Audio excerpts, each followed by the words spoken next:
우리의 이야기는 두 가족이 갈라지는 장면에서 시작돼. 소년과 소녀가 함께 서 있어. 소년은 소년에게 작별 인사를 하고 있지만 그는 슬퍼 보여. 그녀는 손을 뻗어 그에게 감사의 말을 전하며 울고 있어. 그가 항상 그녀를 보호해 줬기 때문이야. 그녀는 떠나면 강력한 마법사가 되기 위해 모든 것을 다할 것이라고 그에게 말하며 다시 만날 것이라고 약속해. 그는 고개를 끄덕이며 그녀의 손을 잡아. 다음 장면은 그들이 나이가 들어서인 것 같아. 몇 명의 불량 아들이 이제 자란 모리히토를 부르고 있어. 그중 한 명이 며칠 전의 일을 쉽게 잊을 수 없다고 말해. 모리히토는 그들이 누구인지 물어보며 그들이 화를 내게 해. 그래서 그들은 자신들을 소개해.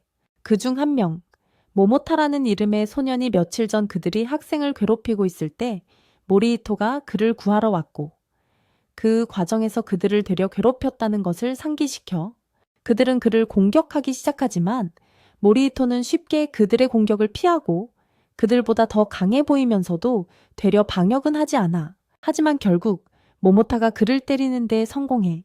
나중에 우리는 모리히토가 집에 있는 모습을 보게 되고 그의 아버지가 그에게 왜 쉽게 이길 수 있었던 그들을 놔두었냐고 물어봐. 모리히토는 모모타가 과거에 그에게 맞도록 허락했던 사람이었다고 설명해. 그가 어렸을 때 모모타가 그를 심하게 다치게 했었어. 그의 아버지는 그건 변명이 될 수 없다고 지적해. 그건 과거의 일이고 그들은 그의 힘을 다루는 법을 가르쳤으니까. 모리히토는 만약 그가 모모타가 자신을 때리게 허락하지 않았다면 그들을 처치할 수 없었을 것이라고 주장하며 자신이 한 일이 가장 안전한 선택이었다고 믿고 있어. 식사 중에 그의 아버지가 그가 오랜 시간 전에 작별 인사를 했던 작은 마녀 소녀를 기억하냐고 물어봐. 모리히토는 충격을 받으며 그녀와의 기억을 떠올리고 그 기억은 부상으로 가득 차 있어. 그는 그녀가 4학년 때 마법을 배우기 위해 마녀 학교에 가겠다고 말했던 것을 기억해. 그의 아버지는 그녀가 그 훈련을 마치고 돌아올 계획이며 그녀가 그를 자신의 보호자로 정했다고 알려줘. 모리히토는 다시 충격을 받고 실수로 아버지에게 음식을 쏟아버려. 그의 아버지는 그가 놀라는 것을 이해해. 마녀의 보호자는 일반적으로 동물이라는 걸 알고 있어.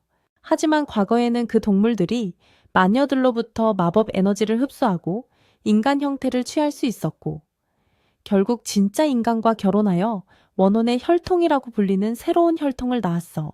사실 모리히토와 그의 아버지는 이 혈통에 속하는데 그래서 그들은 마녀들과 그들의 혈통이 보호자로서 역할을 하기로 약속한 거야. 따라서 이 계약을 지켜야 해? 그러나 모리히토는 화를 내며 아버지에게 그 대신 그녀의 개인 보호자가 되라고 말해. 이는 그에게 좋은 상황이 아니라는 걸 분명히 해.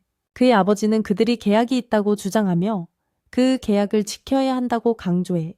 모리히토는 화가 나서 아버지가 대신 그녀의 개인 보호자가 되라고 제안해. 그의 아버지는 그렇게 했을 것이라고 설명하지만 불행히도 매우 중요한 출장 때문에 내일 떠나야 한다고 말해. 모리히토는 아버지가 이야기를 마칠 때까지 침착하게 먹고 니코가 개인적인 이유로 마녀의 도시에서 지내게 될 것이라고 말하며 그와 니코가 여기서 단둘이 살게 될 것이라고 덧붙인다. 모리히토는 더욱 충격을 받으며 아버지에게 다시 음식을 흘리고 아버지는 그가 일부러 그랬다고 비난한다. 모리히토는 그 일에 대해 곰곰이 생각한다. 다음 장면은 니코가 도시로 돌아오고 있는 모습으로 그녀는 정말 행복해하며 모리히토가 잘 지내고 있기를 바란다. 모리히토는 방에 앉아 니코가 그의 이름도 제대로 발음하지 못하던 시절의 기억을 회상한다. 그때 그녀는 그를 모이모이라고 불렀다. 그는 그녀가 얼마나 성숙해졌는지에 대해 생각한다. 갑자기 니코가 그의 방의 창문을 깨고 그 앞에 떨어진다. 모리히토는 그녀가 도둑이라고 생각하고 충격을 받지만 그녀는 균형을 잃어 넘어졌다고 사과한다. 그녀가 일어나면서 자신을 모이모이라고 소개하고 모리히토는 그녀의 모습에 충격을 받으며 그녀가 약속을 지켰고 다시 만났다고 말한다. 그들은 좋은 순간을 나누지만 모이가 방을 지금 당장 청소해야 한다고 끼어든다. 청소를 하면서 그는 그녀가 도착하자마자 이렇게 큰 문제를 일으키고 유리를 깨버린 것을 믿을 수 없다고 언급한다. 니코는 매우 당황해하며 그를 도와주려 하지만 그는 그녀가 그냥 쉬어야 한다고 주장하며 그녀에게 쿠키를 준다. 그녀가 쿠키를 먹으면서 모이를 바라보며 그는 잘생긴 청년으로 성장했지만 여전히 예전처럼 직설적이라고 생각한다. 그녀는 머릿속으로 여러 생각을 하기 시작하고 모이가 그녀의 생각을 끊으며 모든 일이 갑자기 일어난 것을 알고 있지만 그들이 문제를 잘 해결할 수 있을 것이라고 말한다. 그녀는 모든 일이 너무 갑자기 일어난 것에 대해 사과하며 엄마가 모든 것을 선택했다고 설명하고 그는 그들이 지켜야 할 약속이 있으니 큰일이 아니라고 안심시킨다. 지금 중요한 것은 유리를 치우는 것이다. 그녀는 자신의 마법으로 고칠 수 있다고 말하고 그가 진지한지 묻자 그녀는 그가 자신이 마녀라는 것을 모르겠다고 대답한다. 그녀는 유리를 고치기 위해 마법을 사용하려면 매개체가 필요하다고 설명한다. 그는 매개체가 무엇인지 묻고 그녀는 그에게 소중한 것을 찾으라고 제안한다. 그는 좋아하는 컵을 보여주고 그녀는 그것이 사용하기에 완벽하다고 생각한다. 그녀는 그것을 가져가 마법을 수행하기 시작한다. 모이는 니코가 유리를 고치는 모습을 보고 충격을 받지만 갑자기 무언가가 깨지는 소리가 들린다. 그가 옆을 보았을 때 그는 자신의 컵이 부서진 것을 보고 충격을 받는다.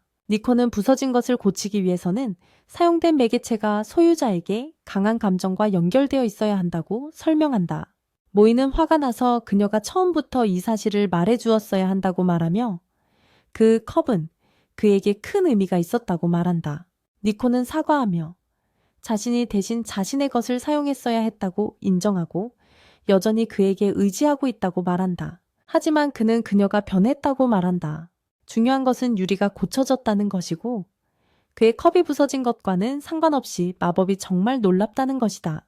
그러자 그는 처음에 그녀를 알아보지 못했다고 말하고 그녀는 매우 기뻐하며 원한다면 다른 마법도 보여줄 수 있다고 말해. 하지만 그는 거절하고 그녀는 새로운 마법을 보여주고 싶어해.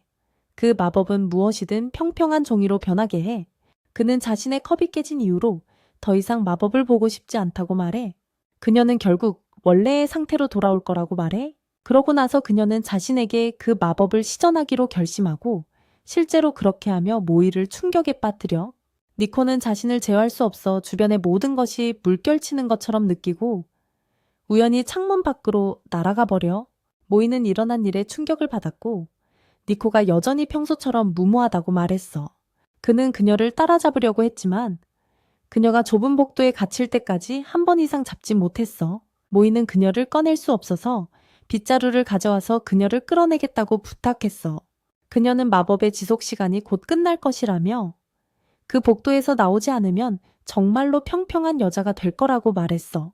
갑자기 모모타가 나타나서 모이가 자신의 집 앞에서 뭐 하는지 물어보며 복수하러 온 건 아닌지 궁금해했어. 하지만 모이는 진지하게 말했어. 나는 급히 진공 청소기가 필요해. 이 상황은 매우 위험해. 모모타는 차가운 반응을 보이며 모이가 싸우고 싶냐고 물어봤어. 모이는 어렸을 적 모모타가 자신을 주먹으로 쳐서 팔이 부러졌던 기억을 떠올렸어. 그러자 모모타와 그의 친구들이 나타나서 니코가 아무런 반응도 보이지 않는 가운데 모이를 심하게 때렸어. 그 후 그의 아빠가 자신이 옳게 행동했다고 말했어. 모이는 아빠에게 그들이 왜 구울처럼 힘이 세냐고 물어보며 그건 나쁘다고 말했어. 그의 아빠는 힘을 조절하기 위해 훈련을 받을 수 있다고 설명하며 힘이 중요하다고 강조했어. 힘이 주인을 강하게 만든다고. 그 후 우리는 모이가 분노하여 자신의 힘을 사용했음을 보게 돼. 모모타는 두려움을 느끼고 모이가 자신을 죽일 것 같다고 생각했어.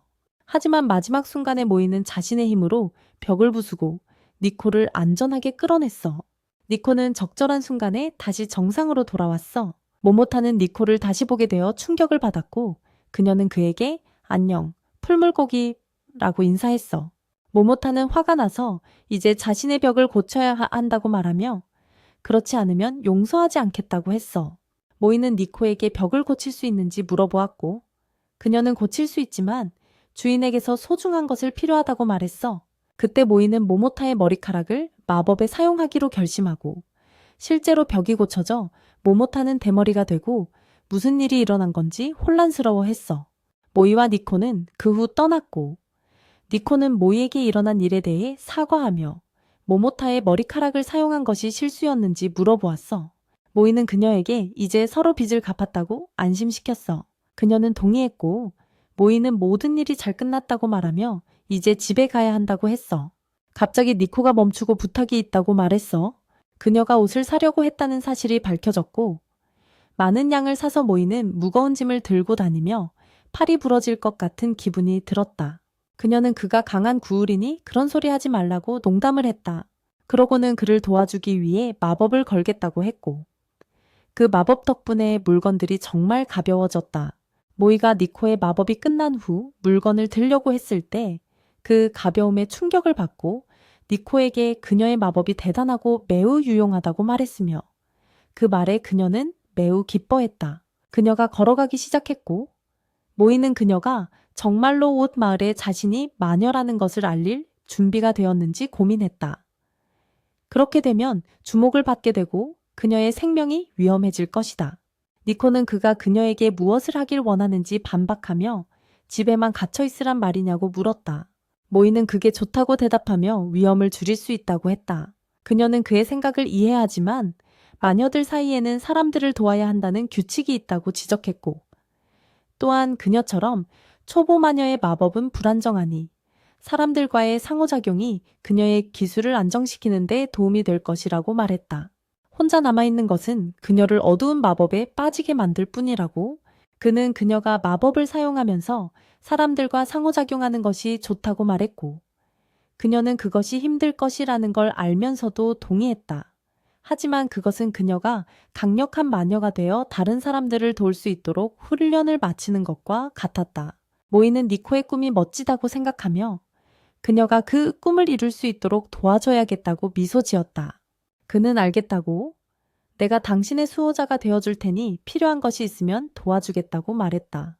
니코는 그의 반응에 충격을 받으며 그들이 데이트를 시작한다면 어떻게 행동해야 할지 생각하기 시작했다. 그 사이 탑 중 하나에서 화재가 발생했고 한 여자가 도움을 요청하고 있었다. 니코는 그녀를 도와주기로 결심했지만 모이는 위험하다며 특히 주변에 많은 사람들이 있으니 그녀를 막으려 했다.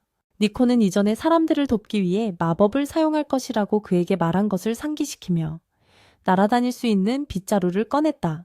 모이는 그녀를 도와주기로 결심하고 그녀에게 빗자루를 타고 있으라고 말하며 여자를 구하러 나섰다. 그들은 군중의 충격 속에서 그들의 계획을 실행하기 시작했다. 모이는 여자에게 물건을 던지라고 요청했고 그녀가 던졌을 때 짐의 무게 때문에 거의 바닥에 떨어질 뻔했다.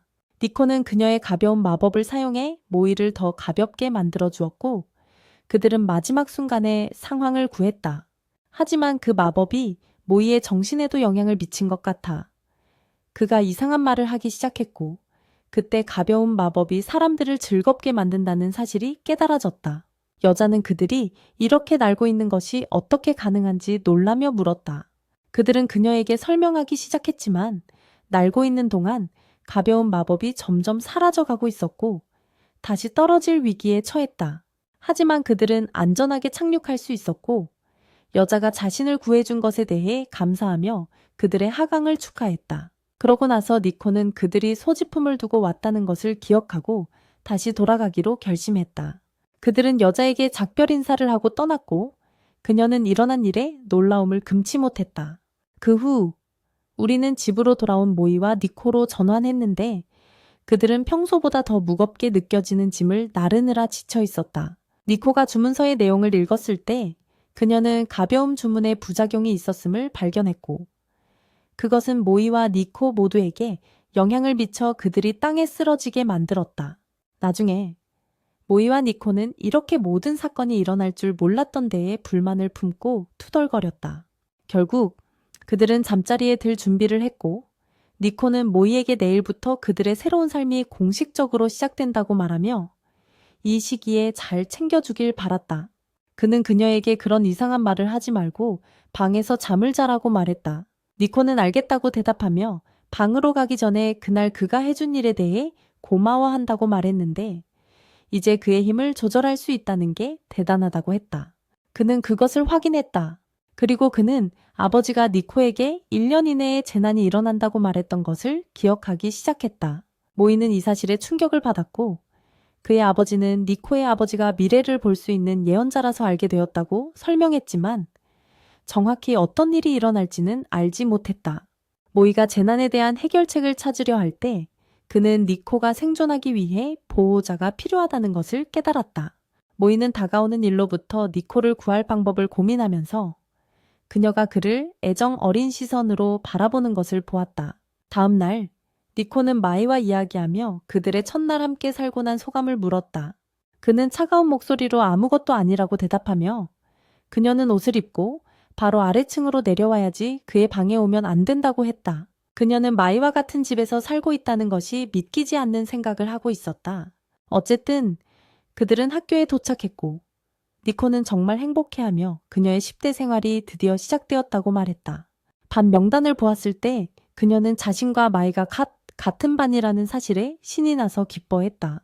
니코는 자신이 마녀라는 것을 계속 생각했지만 많은 친구를 사귀고 싶어 했다. 한편 마이는 자신이 처한 재난을 어떻게 해결할지 고민하고 있었다.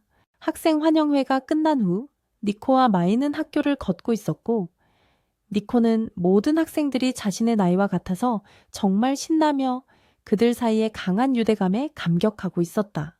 그녀는 자신도 그들처럼 관계를 맺고 싶어 했다. 그러다가 그녀는 마이가 자신을 부르며 이야기를 하자고 했다는 것을 보았다. 그녀는 그가 자신의 감정을 고백할 것이라고 생각했지만 그들이 멈춰서 이야기했을 때 그는 자기를 소개할 때 마녀라는 말을 하지 말고 학교에서 마법을 사용하지 말라는 약속을 해달라고 말했다. 물론 그녀는 그의 말에 짜증이 났다. 그 후 그들은 수업에 들어갔고 그들의 선생님이 자신을 소개했다. 그녀는 자신의 취미를 이야기하려 했지만 만약 자신의 취미가 만화책 읽기라고 말하면 괴롭힘을 당할 것이라는 생각이 들어서 망설였다. 그래서 그녀는 자신의 취미가 춤이라고 말하기로 했다. 어쨌든 학생들은 그녀가 이상하다고 말했다. 그 후 선생님은 학생들에게 자기소개를 시킬 거라고 말했어. 그때 마이는 니코에게 자신이 조언한 걸 잊지 말고 자신이 마녀라고 말하지 말라고 했지만 마음속으로는 자신의 힘으로 모두를 도와주고 싶어 했어. 하지만 마이는 니코에게 1년 안에 재앙이 일어난다는 아버지의 말을 기억하며 모든 예방 조치를 취하려고 했어. 그러고 나서 선생님은 남학생들부터 시작했는데 대부분이 특이했어. 니코는 마이가 학생들에 대해 노트를 적고 있는 걸 보았고 그녀의 보호자로서 학생들과 더 잘 소통하려고 했어. 그러고 나서 여학생들의 차례가 되었고 마이가 노트를 적는 동안 실수를 했어. 그가 지우기를 시작했을 때 지우개가 부러졌고 그는 슬프고 매우 긴장한 표정을 지었어. 니코는 그가 너무 우울해 보여서 어떻게 도와줄지 고민했고 그를 도와주면 그의 마음이 바뀌고 자신을 더 사랑하게 되며 마법을 마음대로 쓰게 해줄지도 모른다고 상상하기 시작했어. 그녀는 어떤 것을 더 크게 만들 수 있는 마법을 사용하기로 결심했어. 그녀는 마법을 설명하기 시작했고 그 후 실행하기 시작했어. 하지만 실수로 마이의 머리카락 일부를 쳐버렸어. 정말로 그 부분이 미친 듯이 자랐고 선생님이 그것을 보자 우리 학교에 존 프릭스가 등록한 건가? 라고 외쳤어. 그녀는 긴장했고 자신이 본 것을 믿을 수 없었어. 니코도 겁이 나서 어떻게 해야 할지 모르겠고 같은 마법을 다시 사용해 되돌리기로 결심했어. 하지만 시도했을 때 실수로 마이의 머리를 쳐버려서 그의 머리가 거대해졌어. 마이는 그동안 무슨 일이 있었는지 전혀 몰랐어. 그러고 나서 다른 학생이 자기소개를 시작하고 모두를 웃게 만든 농담을 했어. 심지어 마이도 웃었어. 마이가 자기소개를 할 차례가 되었을 때 선생님이 그를 보고 놀랐어. 그녀는 자신에게 이것이 다 그녀의 상상 속의 환상이라고 생각했어. 어젯밤에 늦게까지 깨어 있었으니까. 니코는 다시 마법을 되돌리려고 했지만 이번에는 실수로 그의 팔을 쳐버렸어. 그 순간 마이는 무슨 일이 일어났는지 알아차리고 니코를 바라봤고 그녀가 이 모든 일을 저질렀다는 증거를 보였고 그에게 사과하려고 했어.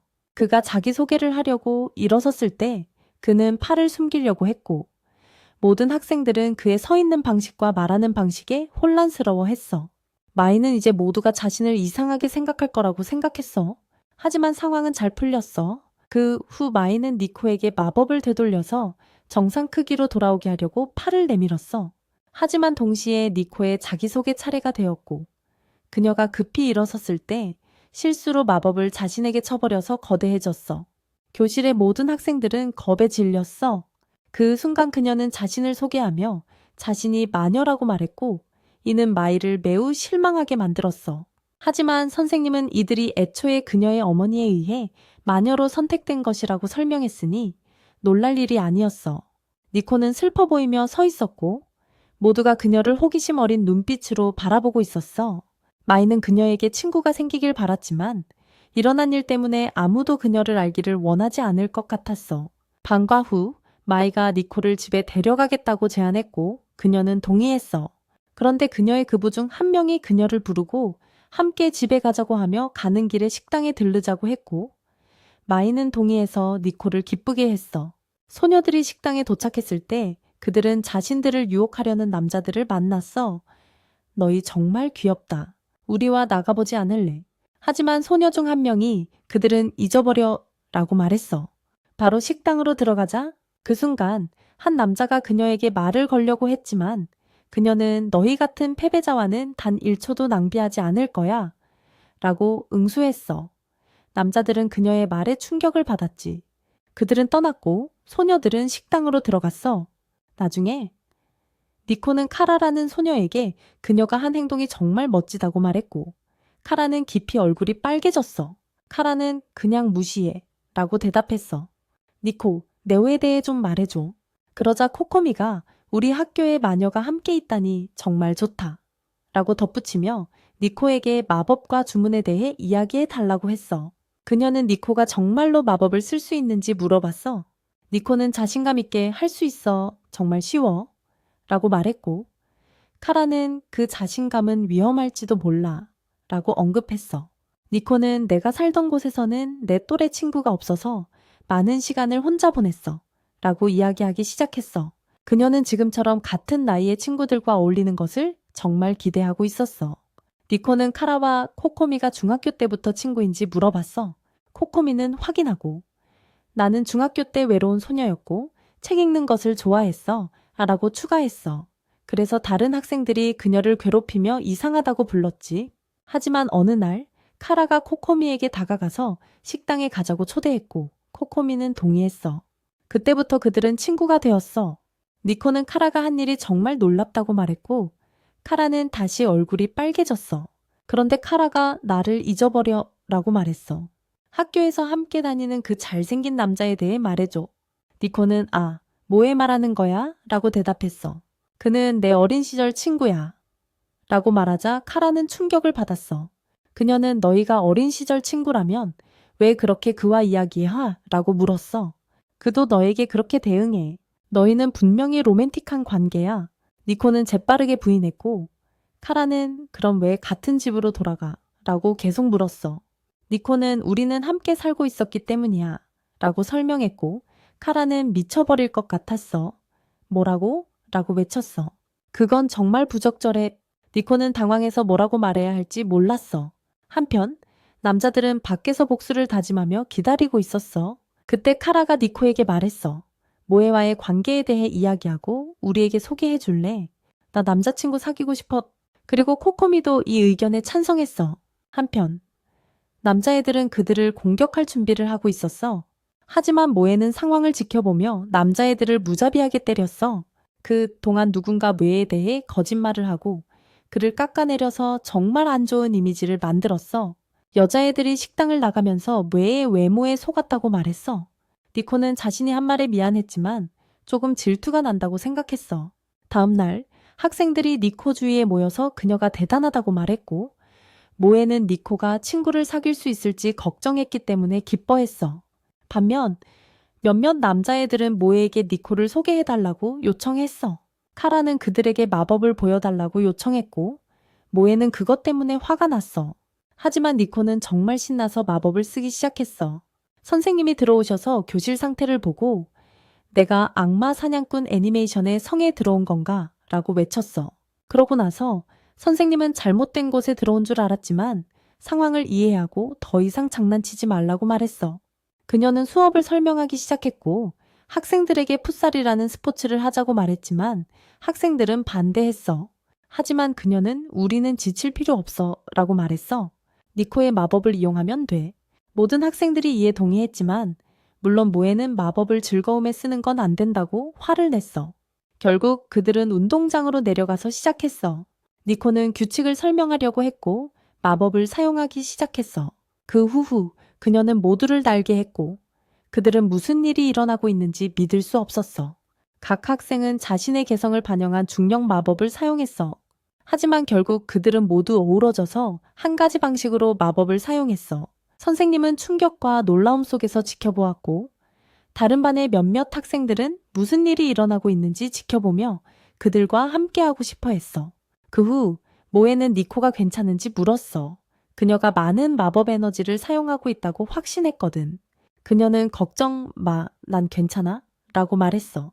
나는 음식을 먹으면서 마법의 힘을 재충전할 수 있어. 나에게 가장 중요한 것은 모두가 즐거워하는 거야.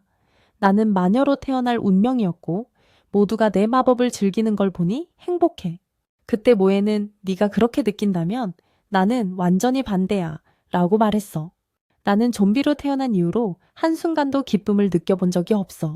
니코는 하지만 너의 힘은 엄청나 라고 대답했어. 모두에게 말해야 했. 그때 모에는 어렸을 때 친구들이 그를 멀리했던 기억을 떠올렸어. 그는 정상적이지 않았으니까. 그는 니코에게 내가 좀비라고 말하면 아무도 나와 다시는 관계를 맺지 않을 거야 라고 말했어. 그 순간 차가 학교 운동장으로 들어오면서 니코의 마법 영역에 우연히 들어가 하늘로 빠르게 날아올랐다. 마법 영역을 빠져나올 때 그 차는 땅에 떨어져 안에 있는 사람들을 모두 죽일 것처럼 보였다. 하지만 결정적인 순간 모에가 개입해 차량을 구했다. 모두가 그 장면에 충격을 받았고 그가 어떻게 했는지 궁금해했다. 니코는 그녀의 마법을 사용했다고 말하려 했지만 모에가 그녀를 멈추며 말했다. 사실 난 구울이야. 네, 나를 피하지 말아줘. 모두가 그를 멋지다고 말하며 그를 환영하고 그의 힘에 감명을 받았을 때 그는 놀랐다. 모에는 충격을 받으며 물었다. 왜 나를 무서워하지 않거나 피하지 않는 거야? 그들은 대답했다. 야, 우리는 방금 하늘을 날고 있었으니 마녀의 어린 시절 친구가 구울이라는 사실을 알게 되어도 놀라지 않을 거야. 모에는 이 학생들이 정신적으로 문제가 있을지도 모른다고 생각했지만 괜찮았다. 모든 것이 잘 풀렸고 이제 마녀와 구울은 더 이상 비밀이 아니었다. 그 후 그들의 반은 전설적인 이야기의 원천이 되었지만 모두가 그들에게 긍정적인 반응을 보였고 모두가 모에와 니코와 친구가 되고 싶어 했다. 그러고 나서 우리는 마마 니코가 예언의 책을 사용하며 장난스럽게 웃고 있는 모습을 보는데 그녀는 이 귀찮은 웃음에 익숙해졌다고 말한다. 그녀는 자신의 힘을 사용해 일어날 일을 예측하고 있으며 책은 특정 페이지와 줄에 해당하는 숫자를 언급하며 시작한다. 이 단어들을 모아 마마 니코는 미래를 예측할 것이다. 그녀가 읽기를 마치면 개와 빗방울이 재앙을 일으킬 것이라는 것을 알게 된다. 다음은 모에가 커피 한 잔을 준비하는 장면이다. 그는 이 조용한 루틴을 얼마나 좋아하는지 언급하며 비록 그의 컵이 깨졌지만 멋져 보이는 새 컵을 얻었다고 한다. 그는 주말에 이러한 평화로운 순간들을 즐긴다. 그러던 중 니코가 깨어난다. 그녀는 마이의 관심을 끌려고 애쓰고 자신의 잠옷이 얼마나 좋은지 생각하지만 그는 관심을 보이지 않고 멍한 표정을 짓고 있다. 니코는 그가 왜 이렇게 반응하는지 궁금해한다. 그녀는 그가 무언가 말할 것을 기대했다. 그러자 마이가 그녀에게 휴일이라고 게으르지 말고 바로 옷을 갈아입으라고 말하자. 그녀는 그가 엄마보다 더 나쁘다고 불평한다. 그는 그녀의 모든 옷이 똑같이 보인다고 지적하며 그녀를 충격에 빠뜨린다. 그녀는 모든 옷이 다른 모양이지만 비슷한 디테일이 있어서 비슷하게 보인다고 주장한다. 그녀는 오늘날의 소녀들이 항상 패셔너블하다고 생각하며 새로운 스타일이 있는 잡지를 보여주지만 자신은 아무것도 없다고 인정한다. 마이가 무관심해 보이는 것은 놀랍지 않다. 니코는 오늘날의 트렌드를 따라잡기 위해 더 노력해야 한다고 생각하지만 대신 마법을 사용하기로 결심한다. 그녀는 사진 속 옷을 실제 옷으로 변환하는 주문을 건다. 그러나 사진 속 옷은 앞면만 보여주기 때문에 나타나는 옷의 뒷면은 투명하다. 니코는 뭘 해야 할지 모르겠어서 마이가 뒤를 보지 않게 하고 싶다고 생각하면서 망설인다. 결국 그녀는 밖으로 나가서 새 옷을 보여주기로 결정한다. 그렇게 할 때 마이는 그녀의 한 칸테네요 행동에 혼란스러워하며 보지 말라고 부탁한다. 그 말에 그는 놀라서 무슨 일이 일어난 건지 이해하지 못한다. 니코는 마치 레슬링을 하듯이 이상한 포즈를 취한다. 그는 신경 쓰지 않고 커피를 다시 만들기로 결심하지만 일어설 때 그녀가 그를 변태라고 비난해 그를 충격에 빠뜨린다. 그녀는 그에게 가만히 있으라고 하고 그는 앉아있기로 한다. 그녀는 옆으로 이동하다가 다시 그 앞에 서서 그의 생각을 묻는다. 마이는 이해하지 못하고 그녀는 그가 자세히 설명하게 해선 안 된다고 주장한다. 그녀는 그의 생각이 어떤지 묻고 그는 예쁘다고 말하며 그런 옷이 있는 줄 몰랐다고 한다. 그때 그는 그녀가 나가고 싶어 한다는 것을 깨닫고 그런 이유로 차려입었다고 말하며 지금 나가자고 재촉한다. 그녀는 당연히 안 된다고 소리친다. 그렇게 나갈 수 있을 것 같냐고 묻는다. 그는 무슨 일이 일어나고 있는지 이해하지 못해 그녀가 뭐라고 했는지 묻는다. 그는 이상한 말을 한 게 없다. 그녀는 수줍게 아니라고 대답한다. 그는 이상한 말을 하지 않았고 그녀는 그저 그에게 옷을 보여주고 싶었던 것이다. 그는 그것이 예쁘다고 말하지만 그녀의 평소 옷도 좋고 편안하며 심플하다고 한다. 그는 사람들이 사랑하는 옷을 입으면 더 아름답다고 믿고 그 말에 니코는 충격과 부끄러움을 느낀다. 결심한 그녀는 옷을 갈아입으러 뛰어가지만 자신의 의상의 투명한 부분을 잇는다. 모이는 본 것에 깜짝 놀라며 이게 요즘 패션이냐고 묻고 니코는 당연히 아니라고 말하며 보지 말라고 한다. 그녀는 그 후 평소 옷으로 갈아입고 그는 그것이 아름답고 편안하다고 하며 가슴이 뛰는 것 같다고 한다. 니코는 그 말에 수줍어하며 그가 그렇게 말할 줄은 예상하지 못했다. 모이는 그녀의 옷을 더 가까이에서 보고 싶어 하고 다가가며 그 옷이 어느 시대의 것인지 묻는다. 그녀는 잘 모르겠지만 모든 옷이 자신의 프랑스 할머니의 것이라고 말해 모이를 놀라게 한다. 그는 그것이 20세기 것이라는 걸 알고 있었고 귀중한 것이라고 말한다. 그러자 니코는 모이가 그 옷을 입었을 때 왜 가슴이 뛰었는지 깨닫고 그 옷이 고급스러워서 그런 것이라고 말하며 이제 그런 옷을 찾기 힘들다고 한다. 이 말을 듣고 니코는 화가 나고 그녀의 코트가 아돌프의 것이라며 40년대의 것이라고 상기시킨다. 니코는 그가 빈티지 옷에 가슴이 뛰는 것에 놀라워하지만 투명한 옷을 입었을 때는 그렇지 않았다고 말한다. 이에 모이는 아무 반응도 보이지 않으며 그녀의 옷이 투명했지만 아무것도 보지 못했다고 말한다. 이 말에 니코는 화가 난다. 그녀는 그들이 같은 지붕 아래 살고 있는데 그가 전혀 신경 쓰지 않고 항상 혼자 앉아 있다고 말한다. 그녀는 여기 온 이후로 그가 죽은 것 같다고 생각한다. 집이 시끄러워졌기 때문이라고. 모이는 그게 부분적으로 맞다고 인정하며 충격을 받아. 그날 나머지 시간 동안 그와 이야기하지 않기로 결심해. 모이는 항상 아빠와 함께 살았고 그곳은 항상 조용했다고 해. 하지만 그는 소음이 반드시 나쁜 것은 아니라는 것을 발견했어. 그는 니코에게 옷을 입으라고 말하며 계속 이야기를 이어갔어. 그녀는 모든 의상이 적절하게 입으면 편안하고 아름답다고 느꼈어. 그는 단순히 그들의 옷 취향이 비슷하다고 생각해서 신났던 거야. 그는 저녁을 만들고 외식할 거라고 언급했고 니코는 기뻐했어. 나중에 집에 몇 개의 소포가 도착했는데 모두 니코를 위한 것이었어. 모이는 이 모든 물건이 뭔지 물었고 그녀는 책과 만화가 들어있다고 설명했어. 그는 자신에게 보내진 소포 하나를 발견했고 니코는 그것이 분명히 그녀의 엄마에게서 온 것이라고 말해 그를 궁금하게 만들었어.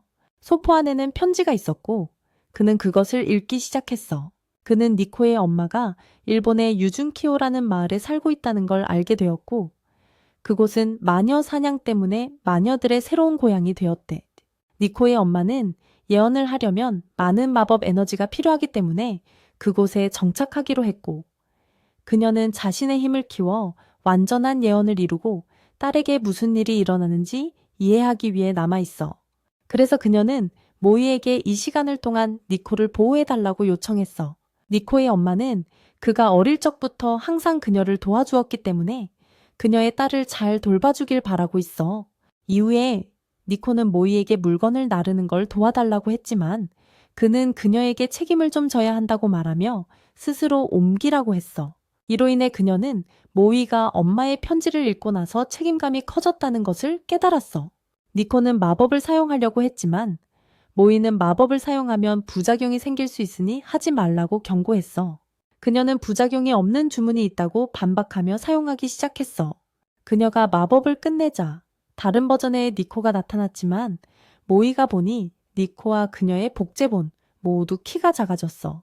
니코가 소포를 들으려 했지만 그녀는 할 수 없어서 다른 복제본에게 도와달라고 요청했고 모이는 그녀가 아무것도 하지 않았다고 소리치며 화가 났어. 이 마법은 실패였어. 그들은 2명이었지만 겨우 하나의 상자만 나르고 있었어. 모이는 하나가 아닌 2개의 복제본을 봐야 한다고 생각하며 불만스러워했어. 그러던 중 니코는 2개의 복제본을 더 만들어서 일을 더 빨리 끝내자는 아이디어를 냈어. 정말로 그녀의 4가지 버전이 있었지만 여전히 하나의 상자만 나를 수 있어서 모이는 더욱 화가 났어. 결국 그는 혼자서 소포를 나르기로 결심하고 일을 빨리 마쳤어.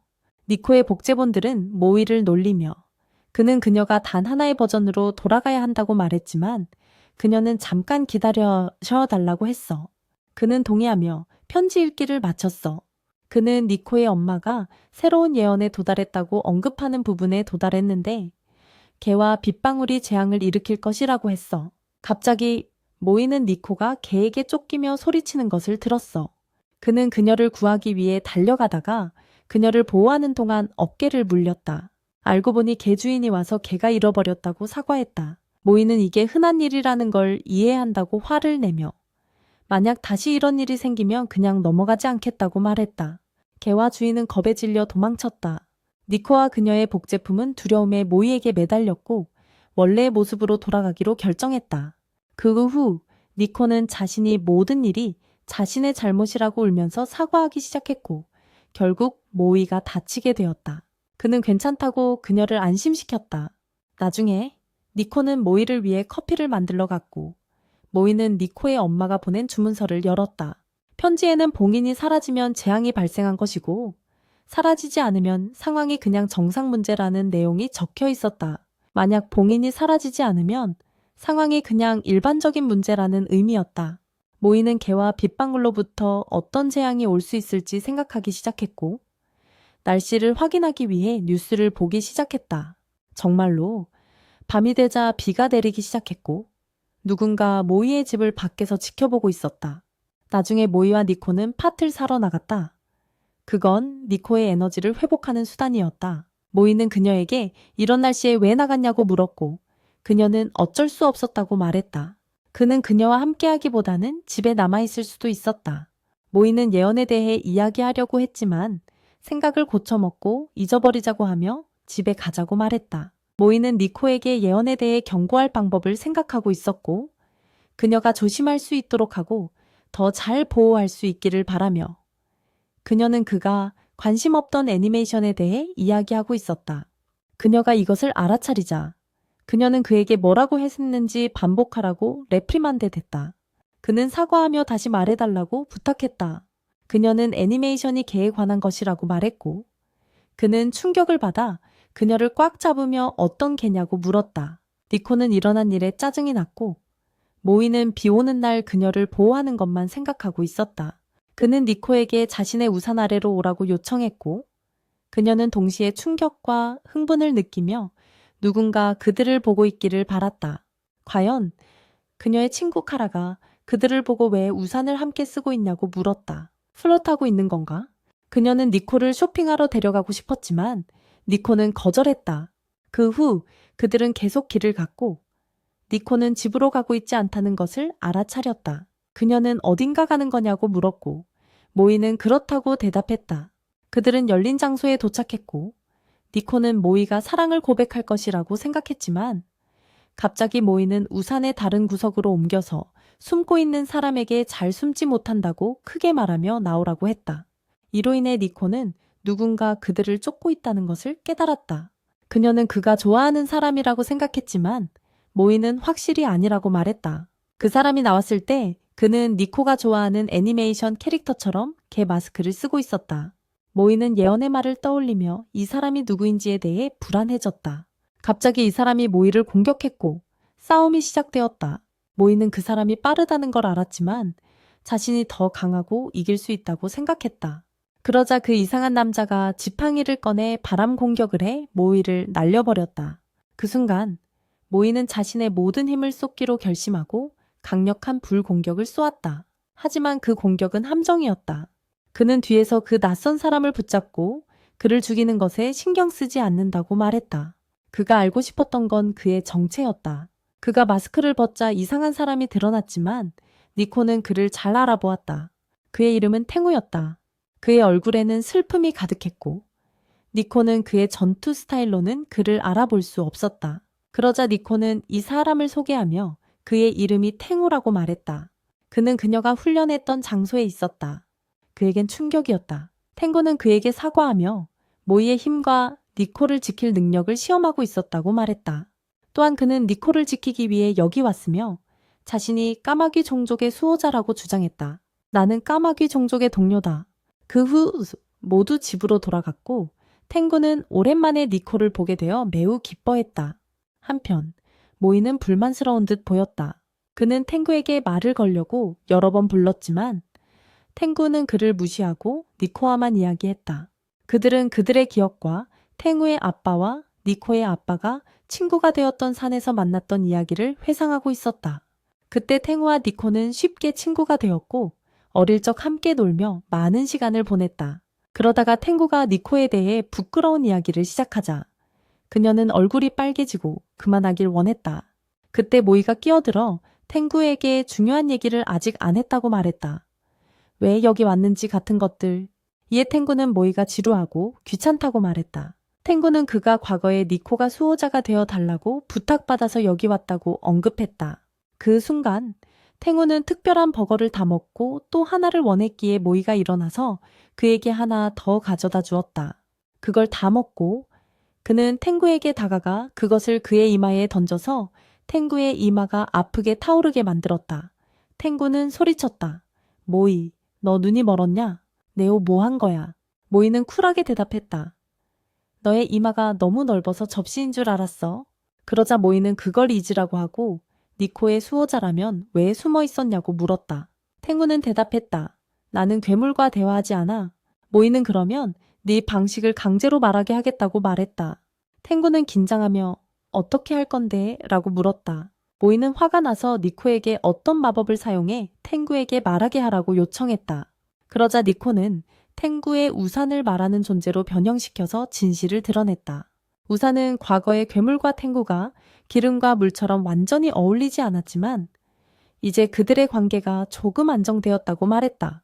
탱구는 화가 나서 니코에게 뭘 했는지 물었고 니코는 무생물에게 말을 하게 하는 마법을 사용했다고 대답했다. 모이는 그 상황을 깨닫고 탱구에게 말했다. 그러니까 이 때문에 나에게 적대적인 거야.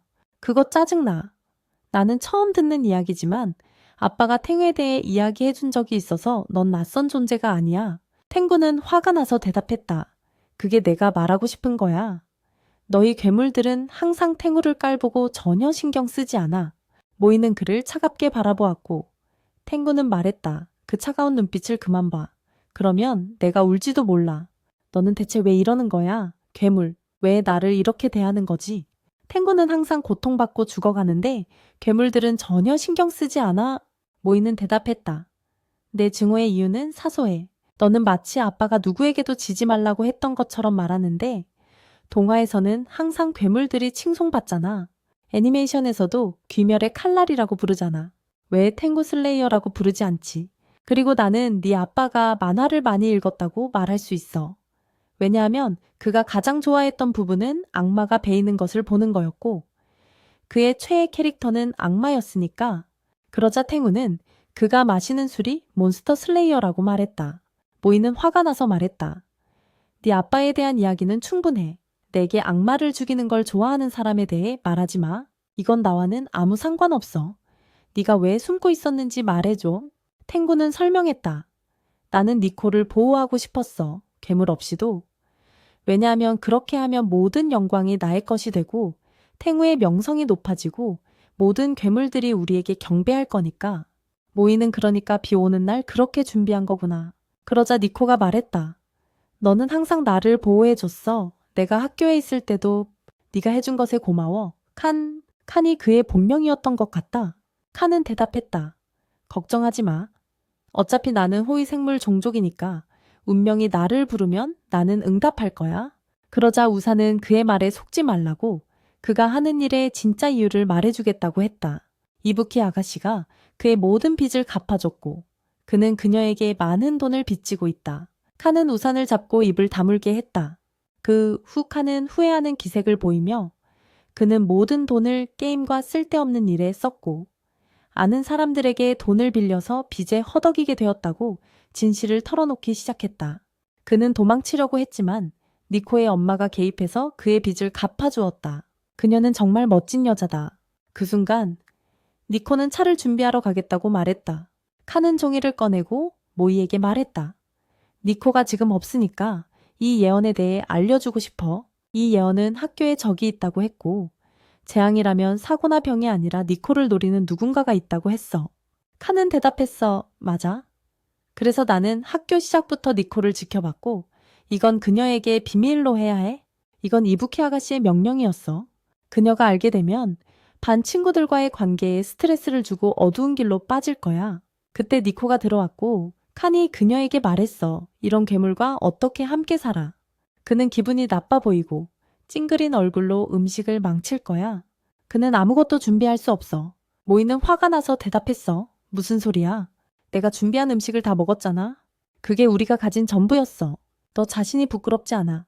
칸은 말했어. 내가 왜 부끄러워해야 해? 우리는 처음 만났지만 니코와 나는 어린 시절 친구야. 모이는 반박했어. 하지만 지금 내 집에 앉아 있잖아. 칸은 말했어. 그건 중요하지 않아. 이제 우리는 개인 경호원이고 몇 가지를 논의해야 해. 모이는 대답했어. 경호원 하나면 충분해. 여기서 나가. 칸은 주장했어. 하지만 나는 너보다 더 강해. 모이는 그때 말했어. 밖에서 이걸 증명하고 싶어. 두 사람 사이에 긴장이 시작됐지만 니코가 끼어들어. 탱호와 괴물 간의 다툼과 나쁜 관계는 과거의 일이라며 둘 다 같은 길을 가서는 안 된다고 말했어. 모이는 말했어. 하지만 그가 나를 계속 괴롭혀. 탱고 클랜에 대해서는 전혀 신경 쓰지 않아. 그들은 내게 중요하지 않고 나는 그들을 고려하지 않아. 그때 칸은 울기 시작하며 말했어. 나는 괴물이 너무 싫어. 그리고 도망쳤어. 니코는 이 상황에 속상해하며 물었어. 너희 관계가 왜 이렇게 되어버린 거야? 그러고 나서 그녀는 아이디어가 떠올랐어. 그녀는 음식에 마법을 걸기로 했어. 그리고 두 사람이 그걸 먹으면 친한 친구가 될 거야. 그 후 칸은 슬프고 화가 나 보였어. 그는 말을 하려 했지만 니코가 그를 인터럽트하며 말했어. 걱정하지 마. 식사 시간이야. 먹자. 간식 박스는 하나뿐이었고 모이와 칸은 충격을 받았어. 니코는 말했어. 불평하지 마. 칸이 먹으려다 할 때 니코는 모이가 먼저 먹게 하라고 했어. 모이는 충격을 받았고 니코는 그에게 믿으라고 했어. 사실 모이는 간식을 먹었어. 그 후 그는 니코에게 간식을 주려 했지만 그녀는 거부했어. 모이는 무슨 일이 일어나고 있는지 혼란스러워하며 칸에게 간식을 주라고 했어. 칸이 간식을 먹고 있을 때 모이는 뭔가 이상한 기분이 들기 시작했어. 칸이 간식을 다 먹었을 때 모이는 그에게 말했어. 너 정말 좋은 사람이야. 카이. 마법이 잘못된 것 같았어. 왜냐하면 그 후 모이는 이상하게 행동하기 시작했고 무슨 일이 일어나고 있는지 이해하지 못한 채 사랑의 징후를 보이고 있었거든. 니코는 결과에 충격을 받았고 간은 모이를 밀어내려고 했다. 간이 먹을수록 모이는 더 이상해져서 간에게 어깨를 더 가까이 오게 해달라고 했다. 간은 상황을 이해하지 못했고 니코에게 도움을 요청했지만 니코는 솔직하게 둘이 어깨를 가까이 하는 걸 보고 싶다고 했다. 그 순간 간은 화가 나서 도망치기 시작했다. 도망치는 도중 그는 나무에 걸린 풍선 때문에 슬퍼하는 두 아이를 보았다. 그는 그들을 도와주고 풍선을 가져다 주었다. 하지만 그 과정에서 간은 간식을 떨어뜨렸다. 한 아이가 간에게 그것에 대해 말하려고 했지만 간은 괜찮다고 너가 가져가라고 말했다. 아이들이 간식을 먹고 나서는 간과 모이처럼 어깨를 맞대고 싶어졌다. 니코는 그들을 찾고 있었고 그들을 찾았을 때 모두가 서로의 어깨를 맞대고 있었다. 그 후 그들은 집으로 돌아갔고 니코는 이런 일이 생길 줄 몰라서 사과하려고 했다. 간은 화가 났지만 니코는 그들이 잘 지내기를 바랐다고 말했다. 그 순간 초인종이 울렸다. 니코가 문을 열러갔고 갑자기 그녀가 비명을 질렀다. 모이는 그녀에게 빠르게 달려갔고 그들이 그녀를 보았을 때 그녀는 아프다고 말했다. 문을 열고 나서 엄마가 보낸 옷을 입으려 했는데 갑자기 옷이 꽉 조여왔다고 했다. 갑자기 누군가의 눈이 나타나서 말하기 시작했다. 오, 마녀의 딸. 드디어 너를 잡았다. 적이 마법을 쓸 수 있다고 말하며 그를 놀라게 했다. 그가 니코에게 가까이 가려 닿아자 옷이 더 조여졌고 니코는 고통을 느꼈다. 그 괴물은 이제 옷의 크기와 단단함을 조절할 수 있다고 말하며 니코의 손을 제압하여 마법을 사용할 수 없게 만들었다. 그녀는 완전히 그 괴물의 지배를 받았다. 그 마법 괴물은 니코를 납치하고 날아가기 시작했다. 모이는 그녀를 쫓으려 했지만 가는 그를 진정시키며 날 수 있는 사람을 어떻게 잡을 수 있냐고 물었다. 그는 잠깐 기다리라고 말하며 그에게 맡기라고 했다. 가는 주위의 모든 까마귀를 조종하는 힘을 사용하고 모든 까마귀가 그의 친구라고 말하며 필요한 모든 정보를 제공해 줄 것이라고 했다. 가는 한 까마귀에게 날고 있는 소녀를 보았는지 물었고 까마귀는 긍정적으로 대답하며 그녀를 향해 날아갔다. 모이와 가는 니코에게 도달하기 위해 까마귀를 따라가기 시작했다. 니코는 괴물에게서 도망치려 했지만 소용없었다. 그러다 그녀는 모이가 반드시 구하러 올 것이라고 확신한다고 말했다. 어디에서든 문제가 생기면 모이는 항상 그녀를 찾고 구해주었기 때문이다. 현재로 돌아와 아무리는 괴물이 니코의 에너지를 빨아내며 날아가고 있다고 말하며 그들을 따라잡을 수 없을 것이라고 말했다. 모이는 간에게 그가 까마귀 가족이니까 날 수 있는지 물었지만 가는 그들이 여러 세대 후에 뿔을 잃은 귀신들처럼 날개를 잃었다고 말했다. 그러자 낙하산이 나타나 그들이 그녀를 두고 간 것에 대해 꾸짖었다. 하지만 가는 니코가 위험하다고 말하며 그녀에게 멈추라고 했어. 갑자기 모이는 계획이 생겼고 간이 힘을 사용해 그를 쓰러뜨렸던 때를 기억했어. 그는 간을 바라보며 협력해야 한다고 말했어. 정말로 그들은 협력하기 시작했고 아무리는 니코에게 도달했어. 그러자 괴물은 단단한 형태로 변해 모이에게 이제는 자신에게 아무것도 할 수 없다고 말했어. 하지만 모이는 그게 바로 자신이 기다리고 있던 것이라고 말했어. 그는 진짜 공격을 감행해 괴물을 물리치고 니코를 구했어. 하지만 간이 바람의 힘을 다시 활성화해 그들을 구했을 때 그들은 땅에 떨어질 뻔했어. 모이는 세게 떨어지고 간에게 일부러 그랬다고 말했어. 그런데 그는 옷을 보며 그것이 천으로 변한 것을 보고 괴물이 진짜로 뭘 원하는지 궁금해했어. 니코는 모이에게 고맙다고 말하며 항상 자신을 문제에서 구해준다고 했어. 모이는 이번엔 니코의 잘못이 아니었고 앞으로 조심해야 한다고 대답했어. 그러자 관이 가까이 다가가 귀에 속삭였어. 이 괴물은 재앙이 아니라고 봉인된 종이를 보았을 때 본긴이 여전히 온전하다는 것을 알았고 이 괴물은 재앙과도 관련이 없다고 니코는 이런 일이 계속 반복될 것인지 물으며 속상해했어. 모이는 그녀에게 걱정하지 말라고 우리는 항상 내 곁에 있을 거라고 안심시켰어. 그들이 이야기하는 동안 간이 그들과 함께 살겠다고 말해 그들을 놀라게 했어. 물론 모이와 니코는 충격을 받았고 그는 더 이상 고집부리지 않겠다고 말했어. 그게 원래 계획이었으니까. 앞으로 모든 이들이 협력해야 상황이 괜찮아질 거라고 했어. 니코는 이 소식에 기뻐했지만 모이는 어리둥절해 하며 만약 이게 주요 계획이라면 너는 어디에 살고 있었냐고 물었어. 가는 이 질문에 충격을 받았고 뭐라고 대답해야 할지 몰랐지만 페러슈트가 모든 것을 설명하며 그는 임대 아파트에 살았고 모든 돈을 오락과 쓸데없는 것에 썼다고 말했어. 그래서 돈이 바닥났다고 모이는 내가 알았어. 너는 돈이 떨어져서 아무 계획 없이 우리에게 침범하러 왔구나. 가는 페러슈트가 한 일에 반격하려고 했고 그것을 멈추려 했어. 한편 니코는 기뻐하며 그들이 점점 친해지고 있다고 말했어. 그러자 간이 말하기 시작했어. 탱구와 이글린 사이의 문제는 그의 뿌리에서 비롯되었다고.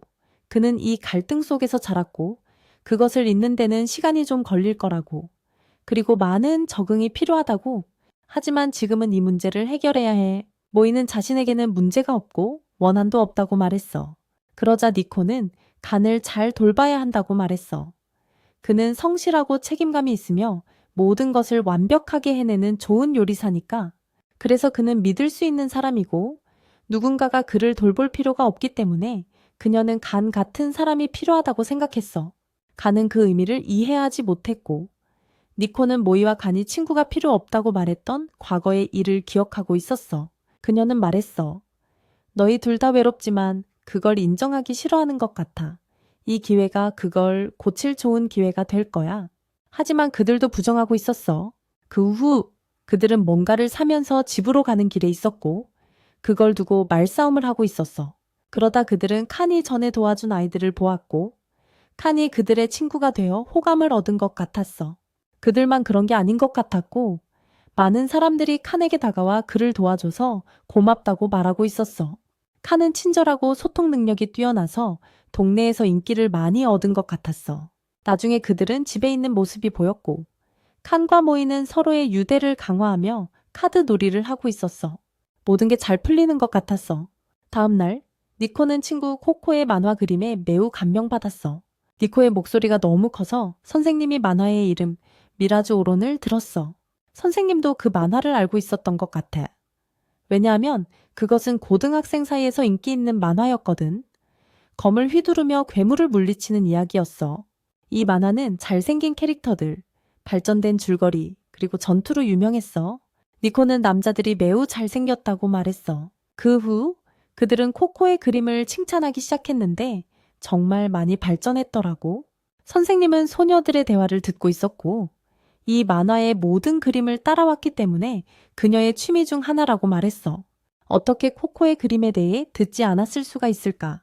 코코가 10천천 명의 팔로워가 있다고 말하자 선생님은 검색을 좁혀가며 그녀를 찾았어. 알고 보니 선생님은 코코의 특별한 팬 중 한 명이었지만 물론 둘 다 이 사실을 모르고 있었어. 왜냐하면 오타쿠의 삶은 소셜 미디어에서 다르고 대부분의 사람들은 자신의 정체성을 숨기거든. 선생님이 만화와 오타쿠에 대한 생각에 빠져 있을 때 소녀들이 그녀를 확인하러 와서 그녀를 놀라게 했어. 그녀는 잊어버린 물건을 가지러 왔다고 말했어. 대화 중에 코코의 그림을 보고 많은 관심을 끌었지만 그녀는 반응을 숨기고 소녀들에게 빨리 집에 가라고 했어. 그러고 나서 그녀는 떠났고 가는 길에 코코에 대해 생각하며 그녀가 가장 좋아하는 아티스트라고 생각했어. 그 후 우리는 선생님이 혼자 앉아 코코의 그림을 보며 코코가 많이 발전했구나라고 혼잣말하는 모습을 보았어. 그녀는 오랫동안 코코를 팔로우해 왔고 그녀의 페이지의 첫 번째 팬 중 하나였거든. 그녀는 학생 코코가 많이 발전했기 때문에 매우 자랑스러웠고 코코의 그림 발전의 모든 세부 사항을 설명하기 시작했어. 그리고 그녀는 가장 중요한 것이 캐릭터 간의 관계 해석과 그림이라고 결론지었어. 그러고 나서 그녀는 슬픈 사건들을 설명하기 시작했어. 사건의 빠른 전개와 스토리의 힘 덕분에 큰 팬층이 생겼고 특히 이야기의 반란이 시작된 35화부터 사건이 절정에 이른 57화까지 많은 상호작용이 있었습니다. 그러고 나서 그녀는 코코의 그림 세부 사항을 기억하기 시작했는데 그 그림에는 캐릭터들 간의 흥미로운 세부 사항과 대사가 많았고 이런 그림을 본 적이 없다며 곧 많은 사람들이 코코의 그림을 모방할 것이라고 확신했습니다. 고마워, 코코. 다시 내 열정을 되살려줘서 라고 말하며 코코가 그녀 옆에 나타나자 선생님은 놀랐습니다. 그러자 코코는 그녀에게 몇 장의 서류를 도와달라고 했지만 선생님은 그럴 수 없다고 하며 만화 주제에 영향을 받았다고 말했습니다. 하지만 그 후 그녀는 스스로를 추스리려 노력하며 코코에게서 서류를 받아들고 그 안에 만화에 대한 그림과 소식이 담겨 있는 것을 보고 더욱 감동받아 반응을 숨기려 했습니다. 그러고 나서 그녀는 이 그림들은 좋다 라고 말한 뒤 자신을 드러내지 않기 위해 대화를 마무리해야 한다고 깨달았습니다. 그러다가 선생님은 긴장한 채로 코코, 너는 그림 그리는 걸 좋아하니? 라고 무의식적으로 물었습니다. 코코는 신나서 네라고 대답하며 자신이 오타쿠이고 애니메이션과 만화를 사랑한다고 말했습니다.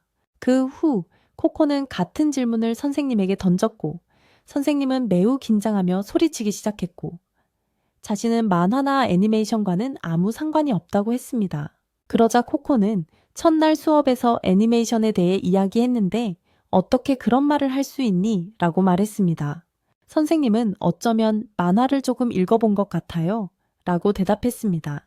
하지만 그녀를 더 노출시킨 것은 그녀 옆에 있던 만화책들이었고 코코는 그것을 알아챘습니다. 그 후 코코는 선생님에게 만화에서 좋아하는 것들에 대해 더 물어보았고 선생님은 질문을 피하려고 했습니다. 하지만 결국 그녀는 대답하게 되었고 코코는 신나서 대답을 주고받으며 만화의 사건들을 자세히 설명했습니다. 그 후 코코는 멈추고 사과해야 한다고 깨달았습니다. 그러고 나서 코코는 선생님에게 여기 온 주된 이유를 기억나게 해주었고, 그것은 선생님이 오롯메달을 떨어뜨린 것이었으며, 이는 선생님을 부끄럽고 충격받은 상태로 만들었습니다. 선생님은 다시 이를 숨기려 했지만 코코는 멈추게 하고 왜 숨기고 있어요? 라고 물었습니다. 예를 들어 나는 그것에 대해 부끄러워하지 않고 숨기지 않아요. 진실을 드러내는 것이 편안한 느낌을 준다는 걸 알기 때문이에요. 그래서 선생님과 만화 대화를 더 나누고 싶어요. 선생님은 코코에게 감명을 받았고 할 말을 몰랐습니다. 결국 그녀는 항복하며 자신도 만화를 좋아하고 더 이야기하고 싶다고 말했습니다. 코코는 이 말을 듣고 기뻐하며 이렇게 될 것이라고 기대하고 있었다고 말했습니다. 그 후 우리는 문제를 안고 있는 학생과 함께 앉아 있는 니코와 모이로 넘어갑니다. 그는 니코에게 아무도 자신을 보거나 느끼지 못하게 숨게 해달라고 요청했습니다. 그런데 모이와 니코는 반대하며 이 소년이 원하는 것은 옳지 않다고 말했다. 모이는 그가 용감해지고 두려움에 맞서기를 원했는데 그가 원하는 것은 도망이라는 것을 알았다. 하지만 니코가 그들을 끊고 새로운 마녀는 사람들을 도와줌으로써 진짜 마녀가 된다고 말했다. 그래서 만약 이 학생의 소원이 있다면 그녀는 그를 위해 그것을 이루고 싶어 한다. 결국 그가 원했던 것은 화장실에 갈 때 자신을 보이지 않게 해주는 주문이라는 것이 밝혀졌고 모이와 권은 충격을 받았다. 학생은 어릴 때 학교에서 화장실에 자주 갔던 이유로 괴롭힘을 당하고 부끄러웠던 일을 설명하려고 했다. 모이, 권, 그리고 니코는 그에게 공감하며 상황을 이해했다. 그들은 니코에 대해 이야기하고 있었고 그녀를 잊어버린 것 같았다.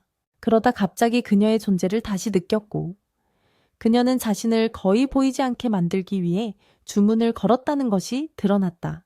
그녀는 이 주문을 학생 할에게도 걸겠다고 말했다. 실제로 그녀는 그렇게 했고 그는 자신이 보이지 않게 되었다고 생각했지만 그들은 그에게 여전히 보인다고 말했다. 니코는 그에게 주문을 사용하는 방법을 설명해 주었고 그녀가 말한 대로 하자 실제로 그들 앞에서 사라졌고 주문이 어떻게 작용하는지 이해했다. 그리고 그들은 수업에 갔고 하라는 매우 피곤하고 배가 아팠으며 화장실에 가야 할 시간인 것 같았다. 그래서 그는 주문을 사용하기로 결심했고 모이가 그를 격려했지만 문제는 주문이 효과가 있는지 알 수 없었다는 것이다. 그는 자리에서 일어나려고 했고 소음을 냈지만 아무도 알아차리지 못했다. 그러고 나서 그는 자신이 사라졌다는 것을 알게 되었고 화장실에 가기 위해 몰래 나가려고 했으며 어렵게 교실을 나올 수 있었고 주문이 효과가 있어 기뻐서 눈물을 흘렸다. 하지만 그 후 그는 체육 선생님과 마주치게 되었고 그 선생님은 초자연적인 감각으로 그를 냄새로 잡으려 했지만 모이가 개입하여 마지막 순간에 그를 구해내고 선생님의 주의를 돌렸다. 하라는 화장실에 가는데 성공했다. 그러나 그는 또 다른 문제에 직면했는데 그것은 바지를 내릴 수 없다는 것이었다. 손을 움직이면 주문이 끝나고 모두가 그의 사라짐을 알아챌까 두려웠지만 그를 구해준 것은 수업이 끝나는 종이었다. 그는 드디어 화장실에 가는데 성공했고 다른 학생들이 그가 화장실에 있다는 것을 알아차리고 괴롭힐까 걱정했지만 그들은 성인이 되어 그에게 사과했다. 그 후 하라는 니코에게 가서 고마움을 전하며 이후에는 부끄러워하지 않고 손을 들고 정상적으로 화장실에 갈 것이라고 말했다. 그리고 그는 니코에게 이렇게 어리석은 일에 마법을 사용하게 해서 미안하다고 사과했지만 그녀는 사람들을 돕는 것을 좋아하며 이것이 그녀에게 가장 중요한 일이라고 말했다. 갑자기 니코의 마법석이 빛났고 이는 그녀가 하라를 도우면서 성장했음을 나타내었고 그들은 모두 이에 기뻐했다. 그러고 나서 니코는 할에게 고마움을 전하며 그가 그녀의 발전의 이유라고 말했고 더 발전할 때까지 사람들의 고민을 계속 듣고 도와주고 싶다고 했다. 그리고 그들은 모두 행복했다. 그러고 나서 우리는 나무 위에서 그들을 지켜보고 있는 이상한 소녀를 보게 돼. 그 후 그들은 집으로 돌아가기 위해 나갔고 고양이가 그들을 지켜보고 있었어. 그들이 걷고 있을 때 선생님이 나타났고 도움이 필요해 보였어. 그래서 그들은 그의 차로 갔고 그는 엔진을 켜려고 할 때마다 고양이가 그를 멈추게 했다고 말했어. 그러자 모이가 차를 들어 올렸고 고양이는 두려워서 도망쳤어. 문제는 해결되었고 선생님과 학생들은 그의 힘에 감명을 받았어. 그 후 고양이가 그들을 지켜보고 있던 같은 소녀라는 것이 밝혀졌고 그녀의 이름은 네모였어. 그녀는 모이를 바라보며 그를 자신의 친구로 만들고 싶다고 말했어. 그러자 학생 중 한 명이 그녀에게 누군가를 찾고 있냐고 물었어. 그러자 그녀는 긴장해하며 도망쳤어. 그러고 나서 우리는 모이를 괴롭히고 있는 권으로 넘어가 모이가 그에게 왜 이러냐고 물었어. 아직도 나를 질투하는 거야? 뭐야? 권은 이를 부인하려 했고 사람들이 모이에 의존하기 때문에 화가 났다고 말했어. 그러자 모이는 권이 자신을 질투하고 있다는 것을 확신했어. 심지어 니코도 이상하게 행동하고 있었고 그들이 자신을 질투하고 있는 것 같았어. 니코는 모이처럼 사람들을 도와주고 싶어서 답답해했어. 그러자 권은 고양이를 발견하고 그녀에게 작업을 시도했는데 그와 니코가 접근하자 그녀는 그들로부터 멀어지고 화가 나며 혼잣말로 자신의 목표는 모이라고 말했어. 왜냐하면 그는 젊은 나이에 기의 힘을 얻었기 때문에 그 분야에서 유명했거든. 그가 니코의 친구가 되었다는 것을 알았을 때 그녀는 충격을 받았어. 이것은 관습과 다르기 때문에 그녀는 니코가 그를 자신의 친구로 만들기 위해 속였다고 생각했고 니코를 매우 질투했어. 하지만 이 소녀는 매우 슬펐어. 왜냐하면 그녀는 매우 수줍어해서 남자들과 이야기할 수 없었거든. 권은 자신을 탓하며 우울한 사람이 되어버린 것 같고 아마 다시 집으로 돌아가야 할 것 같다고 말했어. 하지만 그녀는 포기하지 않기로 결심했고 자신이 변할 것이며 모이를 자신의 친구로 만들겠다고 말했어. 그녀의 어머니가 그녀를 엘리트 가문의 일원으로 인정할 때까지 그 후 우리는 네모가 그들을 따라 집으로 가서 함께 들어오고 모이 옆에 앉아있는 모습을 보게 돼. 니코는 그녀에게 작업을 시도했지만 그녀는 소름이 돋아 도망쳤어. 권은 그녀에게 작업을 시도했지만 그녀도 그에게서 도망쳤고 갑자기 모이의 발 앞에 서게 되어 가슴이 두근거렸어. 그러자 모이가 고양이 키우는 경험이 많다고 말하며 고양이를 다루는 법을 권과 니코에게 보여주겠다고 했어. 그는 실제로 네모를 부드럽게 만지기 시작했고 그녀는 편안함을 느끼며 모이의 접근이나 손길에 전혀 불편함을 느끼지 않았어. 그녀는 완전히 긴장이 풀렸고 이 기분을 느낀 것은 처음이라고 혼잣말로 했어. 니코와 권은 모이가 고양이마저 길들일 수 있는 모습을 보며 질투를 느꼈어. 반면 네모는 완전히 편안해 보였고 안도감을 느꼈어. 그녀는 구울의 조상들이 호랑이였다는 것을 기억하며 모이에게서 도망치려 했지만 그녀는 완전히 편안해서 도망칠 수 없었어. 하지만 그녀는 그의 손 아래에서 도망쳐야 했어요. 왜냐하면 잠이 들면 변장 마법이 풀리고 다시 인간의 모습으로 돌아가서 그들이 그녀를 발견할 테니까요. 하지만 그녀는 잠이 들어야만 인간으로 변할 수 있었고 모두는 이 사실에 충격을 받았어요. 하지만 놀라운 것은 그들이 충격을 받은 이유가 K1이 자신의 게임 세트를 완수했기 때문이고 네모의 인간으로의 변신을 눈치채지 못했다는 거예요. 그러자 네모는 살금살금 도망쳐서 탈출할 수 있었지만 모이는 그녀를 곧 다시 보게 될 것 같다고 했어요. 그러고 나서 우리는 네모를 보게 되고 그녀는 도망치느라 지쳐서 다음에 모이를 만날 때 그를 자신의 친위대로 만들겠다고 말해요. 우리는 니코가 마법을 사용해 한 소녀가 남자친구에게 사랑을 고백하게 만드는 장면을 보게 되는데 니코는 그녀에게 지금 가지고 있는 것은 단지 매력일 뿐이라고 경고해요. 이게 효과가 있을 거라는 보장은 없다고요. 소녀는 매우 기뻐하며 보장에 신경 쓰지 않는다고 말해요. 중요한 것은 당신이 진짜 마녀라는 것이고 그게 나를 긍정적으로 만들어요. 떠나기 전에요. 그녀가 떠난 뒤 니코는 생각에 잠기기 시작해요. 그리고 그 순간 우리는 니코 뒤에서 모든 것을 지켜본 누군가를 보게 돼요. 그러고 나서 장면이 바뀌어요.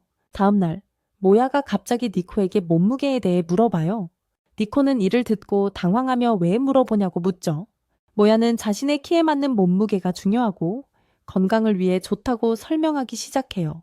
그리고 내가 당신의 보호자이기에 그것은 내 책임의 일부라고요. 이를 들은 니코는 아무 여자에게도 몸무게를 묻지 말아야 한다고 말해요. 모야는 혼란스러워하죠. 그는 앞으로 질문할 때 더 조심하겠다고 약속해요. 그러자 니코는 모든 소녀들이 모야에게 집중하고 있는 것을 보고 질투를 느끼기 시작해요. 그의 인기가 올라가고 있어서 그녀에게 위협이 될 수 있거든요. 장면은 그들의 집으로 바뀌고 모야는 눈을 감고 떨어지는 잎을 짚는 연습을 하고 있어요. 니코는 그가 보지 않고도 능숙하게 잎을 짚는 것에 매우 놀라요. 모야는 이 훈련으로 자신의 감각 능력을 강화하고 있다고 말해요. 니코는 그녀의 다른 감각도 그렇게 날카로웠으면 좋겠다고 생각하지만 모야는 그녀가 무슨 뜻인지 이해하지 못해요. 그들의 대화를 듣고 있는 켄 씨는 밤에 니코에게 그들이 데이트 중인지 묻기 시작해요. 니코는 충격을 받아요. 켄 씨는 그녀의 감정이 매우 분명하다고 말하며 그는 확실히 그것을 알아차렸다고 해요. 하지만 모야에 관해서는 니코는 그를 이상한 사람이라고 해야 말한다고 말해요. 그들은 이렇게 함께 시간을 보냈지만 그는 여전히 예전 그대로예요. 매일 아침 일어나서 커피를 마시고 평소에 루틴을 하죠. 이로 인해 켄 씨는 니코가 모야에게 힌트를 주라고 제안해요. 그러자 TV에서 한 소녀가 머리카락으로 춤추는 샴푸 광고가 나와요. 켄 씨는 아이디어를 떠올려요. 다음날 학교에서 켄 씨는 니코가 점심시간에 모야 앞에서 머리카락을 휘날리게 할 계획을 설명하기 시작해요. 켄 씨는 자신의 공기 마법을 사용해 니코의 머리카락이 펄럭이게 만들 거예요. 이렇게 하면 니코가 더 매력적으로 보일 거야. 다음은 점심시간 장면인데 니코와 켄 씨가 숨어서 모야를 기다리고 있어. 모야가 도착하자 니코는 켄 씨에게 신호를 보내기 시작해. 바람이 불어오고 니코가 들어와 모야가 그녀를 보자. 그는 놀라며 왜 바람이 불고 있는지 말하지만 그의 눈은 멍한 상태야. 모야의 눈을 본 후 니코는 바람을 더 강하게 만들기 위해 신호를 보내기 시작해. 반대쪽에서 켄 씨는 매우 흥분하고 신호를 이해할 수 있어 바람을 불어 강하게 만들어 니코가 유령처럼 떠오르기 시작해. 그 모습에 모야는 무슨 일이 일어나고 있는지 궁금해해. 그 사이에 니코는 자신이 예쁘게 보이는지 물어봐. 갑자기 선생님이 들어오시는데 니코의 상태를 보고 걱정스러워해. 하지만 강한 바람 덕분에 소녀들의 측정 종이가 공중으로 날아가 그 소리를 들은 소녀들은 겁이 나. 그 순간 모야는 종이를 보지 않고 뛰어가서 모든 종이를 모아 소녀들은 그 모습에 감탄하고 더욱 매력을 느껴. 반면 니코의 계획은 완전히 실패해. 집에 돌아와도 모든 소녀들이 모야에게 작별 인사를 하며 니코는 더욱 질투를 느껴. 그녀는 그가 사람들에게 인기가 많아졌다고 말하고 그는 분명 행복해해. 모야는 어린 시절부터 목표와 훈련에만 집중해 왔기 때문에 그런 것에 신경 쓰지 않는다며 친구가 많지 않은 이유를 설명해. 이 말을 들은 니코는 안도해. 다음날 장면으로 넘어가면 누군가 니코에게 이야기하고 싶어 찾아와. 그녀가 친구들에게 말하자 친구들은 그가 분명 사랑을 고백하고 싶어 한다고 깨닫고 점심시간에 만나고 싶어 한다고 난리야. 하지만 니코는 그런 일이 일어날 것 같지 않다고 느껴. 친구들이 정말 그렇게 될 것이라고 주장하자 그녀는 사람들이 자신에 대해 이야기하고 있다는 걸 알게 돼. 마녀이자 친절하고 예쁘기까지 한 그녀에 대해 친구들은 수학여행에 대한 소문을 이야기하기 시작해. 연인들을 위한 나무가 있고 커플이 거기서 점심을 먹으면 영원히 함께할 수 있다고 해. 니코는 이 말을 들으며 얼굴이 빨개지고 카라는 남자친구가 없어서 기분이 안 좋다고 해. 그 사이에 켄 씨는 나무 위에서 모든 이야기를 듣고 있어. 집에 돌아온 카시는 니코에게 수학여행 동안 모야에게 자신의 마음을 고백해야 한다고 말해. 이 말을 듣고 니코는 무너져버리며 거부해. 하지만 켄 씨는 그녀에게 모든 사람을 도와주면서 자신은 도와주지 않는다고 꾸짖어. 니코는 모야가 자신 같은 여자에게는 관심이 없다고 주장하고 그는 단지 익숙한 사람일 뿐이라고 해. 그래서 적합한 마녀가 되는데 집중하는 게 낫다고 생각해. 하지만 이런 헛소리를 들은 카시는 화가 나서 소리치기 시작해. 그녀는 자신을 속이지 말라고 말해. 그녀는 그를 좋아하고 그 사실에서 오래 도망칠 수 없을 거라고 해. 그러고 나서 니코는 무야의 차가운 눈을 마지막으로 바라봤을 때의 기분을 설명하기 시작해. 그녀는 그가 전혀 자신에게 관심이 없다는 걸 깨달아. 그의 눈을 바라보면 빛이 반사되지 않는 것 같아. 이 말을 들은 켄 씨는 동의해. 그는 니코에게 무야에게 그의 감정에 대해 물어봤을 때 무야가 그녀를 자매이자 가까운 사람으로 보고 감정 없이 보호하는 것이 자신의 책임이라고 말했음을 전해. 이 말을 들은 니코는 무야의 감정에 대해 물어본 켄 씨에 무너져버려. 켄 씨는 니코를 보호하는 것이 무야의 역할과 책임이라고 분명히 말하고 그래서 그는 그녀에게 진짜 감정을 숨기고 있다고 해. 하지만 니코는 그의 말을 진지하게 받아들이지 않아? 그러고 나서 다음날 소풍 장면이 나오고 니코는 무야에게 사랑나무 아래에서 자신을 초대한 남자에 대해 이야기해. 그 말을 듣고도 무야는 아무 반응도 보이지 않아. 그는 그저 괜찮아. 그렇게 말해. 그 시간 동안은 너에게 어떤 보호도 제공하지 않을 거야. 이 말을 들은 니코는 깜짝 놀라. 그녀는 그에게 물어봐. 다른 사람이 나에게 사랑을 고백하는 것에 대해 문제 없냐고. 그는 아니라고 대답하고 심지어 그녀가 새로운 남자친구를 사귀면 기쁠 거라고 해. 그는 그녀가 일반 학생으로서 학교 생활을 즐기고 있는 게 좋다고 생각해. 니코는 더 이상 아무도 자신을 괴롭히지 않기 때문이라고 대답하고는 니코가 떠나는 모습을 보며 무야는 다소 불행해 보인다. 그러고 나서 점심시간이 오고 무이는 유명한 로고가 있는 가방을 보고 흥미를 느껴. 그는 그 가방의 주인에게 다가가 그 가방이 유명한 밴드의 것이라는 걸 알게 돼. 무이가 그 밴드의 열렬한 팬인 것 같아. 무이의 취향이 카감이라는 다른 남자와 비슷해서 그들은 간접적으로 친구가 돼. 대화를 마친 후 무이는 떠나고 니코는 멀리서 그를 지켜봐. 그녀는 무이에게 다가가지만 그가 자신을 알아보지 못하자 자기소개를 해. 그 사이 니코는 나무 쪽으로 가면서 그 남자를 정중히 거절할 방법을 생각해. 도착하니 많은 사람들이 모여있고 그곳은 매우 붐벼. 남자들은 자신이 좋아하는 아이돌의 이름이 적힌 플래카드를 들고 있어. 니코가 그 플래카드 중 자신의 이름을 발견하자 여러 사람이 이시일한 남자와 함께 그녀를 보러 왔다는 걸 깨달아. 니코는 그 남자들이 모두 자신의 팬이라고 생각했어. 하지만 사실은 모두 사랑의 부적을 받으러 온 거야. 이걸 보자 니코는 당황해. 그녀는 그들이 들은 소문이 사실이 아니라고 말하려고 해. 하지만 소문이 너무 널리 퍼져서 사람들은 그녀가 누구든지 끌어당길 수 있는 부적을 사용할 수 있다고 믿기 시작했어. 니코가 이 말을 들으니 더 겁이 나서 도망치기 시작해. 하지만 모두 그녀를 따라와 탈출하기 위해 니코는 마법으로 몸을 줄인 뒤 날아간다. 날아가던 중 누군가와 부딪혀서 그 사람의 주머니에 떨어진다. 그런데 그 사람은 무이일까? 니코가 정신을 차리고 보니 무이에게 고백하고 싶어하는 소녀가 보인다. 하지만 무이는 전혀 반응이 없다. 그는 그녀를 모른다고 말하기 시작한다. 하지만 그녀는 그가 역에서 몇 번이나 많은 노인들을 도와주는 걸 본 적이 있다고 말한다. 그럼에도 불구하고 무이는 그녀에게 감정을 느끼지 않는다. 그는 그녀를 모르기 때문에 그렇게 행동한다. 니코가 이를 듣고 매우 기뻐한다. 하지만 그녀는 무이가 그렇게 직접 말하지 말라고 생각한다. 그녀를 아프게 하지 않기 위해서. 그러나 그의 말을 듣고 그 소녀는 무이가 솔직하다는 이유로 그를 더 매력적으로 느끼기 시작한다. 그녀는 질문을 하기 시작한다. 여자친구가 있나요? 좋아하는 사람이 있나요? 무이는 그런 사람은 없다고 대답한다. 니코가 이를 듣고 정말 기분이 안 좋다. 하지만 그때 무이가 자신이 아주 소중히 여기는 사람이 있다고 말한다. 니코가 이를 듣고 그가 자신에 대해 이야기하고 있다는 것을 깨닫는다. 그녀는 부끄러움을 느끼기 시작한다. 그러자 그 소녀가 과거에 이 사람을 사랑하게 만들었던 순간이 있었는지 묻는다. 이를 듣고 니코는 무이를 사랑하게 된 순간을 떠올린다. 과거의 한 장면이 보인다.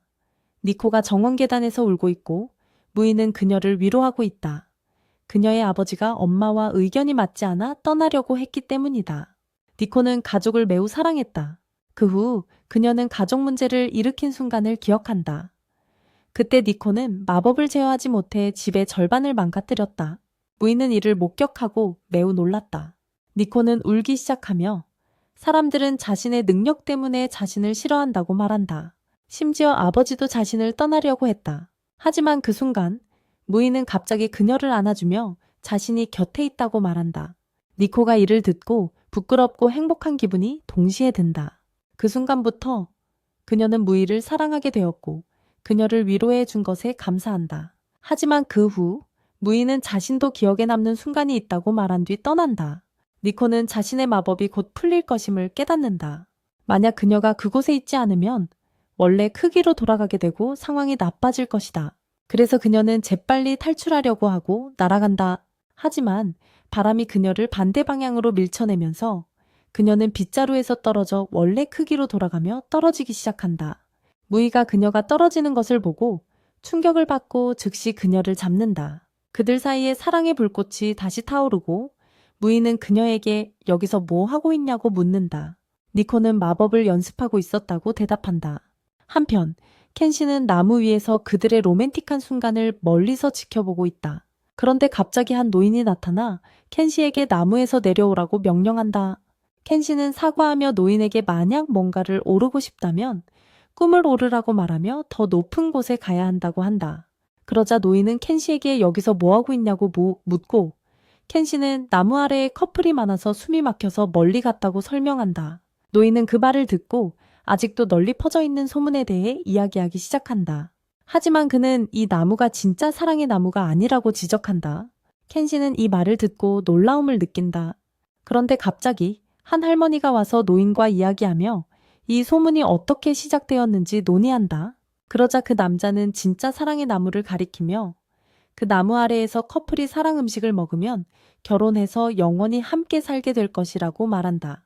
켄시는 장난기 가득한 웃음을 지으며 아이디어가 떠오른 것 같다. 그러다가 두 소녀가 와서 니코에 대해 묻지만 그는 모른다고 말하고 연인들의 나무 아래에서 점심을 먹자고 제안한다. 니코는 칸과 함께 영상을 찍고 있었고 니코는 매우 부끄러워하고 있었다. 하지만 특별한 건 없었고 그들은 그냥 노래를 부르고 싶어 했다. 노래가 시작되자 무이가 나타나 늦었다고 소리치며 자고 싶어 한다. 그들은 유튜브에 영상을 올리기 위해 이 모든 것을 하고 있었다고 알게 되었다. 그리고 그들은 무이에게 유튜브 채널을 열었고 쉽게 돈을 벌 수 있을 거라고 생각한다고 설명했다. 그러나 무이는 그들을 바보라고 부르며 그렇게 쉽게 유명해질 수 없다고 말했다. 하지만 그들은 극도로 자신감이 넘치며 돈 버는 것에만 신경 쓰고 있었다. 무이는 이 이야기를 한 바보가 누군지 물었고 그들은 유튜브의 선생님 알리라고 언급했다.